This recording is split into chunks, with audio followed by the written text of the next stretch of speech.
باخبر نیوز کے دیکھنے والوں کو میری طرف سے السلام علیکم۔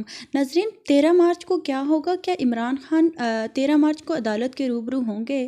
اس سے پہلے 5 مارچ کو اسلام آباد پولیس کی طرف سے عمران خان کو وارنٹ بھیجا گیا، جس کو شبلی فراز نے موصول کیا۔ جب اسلام آباد پولیس عمران خان کو گرفتار کرنے زمان پارک پہنچی تو شبلی فراز نے پولیس کو بتایا کہ عمران خان اندر نہیں ہیں۔ انہوں نے مزید کہا کہ اسلام آباد پولیس کے پاس گرفتاری کا کوئی بھی جواز موجود نہیں۔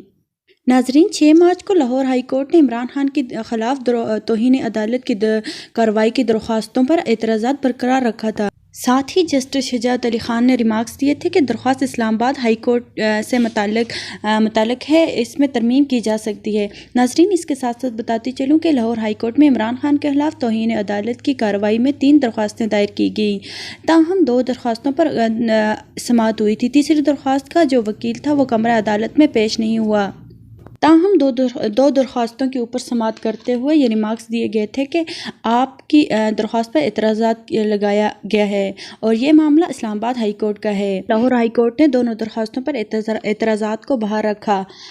ناظرین، توشہ خانہ کیس میں 7 مارچ کو سیشن کورٹ کی جانب سے ایڈیشنل سیشن جج ظفر اقبال کا عمران خان کو 13 مارچ کو عدالت پیش ہونے کا حکم دیا، جہاں عمران خان پر فرد جرم عائد ہوگا۔ ناظرین، اس سے پہلے عمران خان مسلسل عدالت کے روبرو پیش نہیں ہو رہے اور استثناء کی درخواست دائر کی جا رہی ہے۔ ناظرین، عدالت میں عمران خان کے وکلاء کی جانب سے سیکیورٹی اور بیماری کو بنیاد بنا کر انہیں سماعت سے غیر حاضری کا بتایا گیا اور ساتھ ہی ان کے وکلاء کی جانب سے وقت مانگنے کی استدعا کی گئی۔ یہ موقف شیر افضل مروت کی جانب سے اختیار کیا گیا، جو کہ عمران خان کے وکیل ہیں۔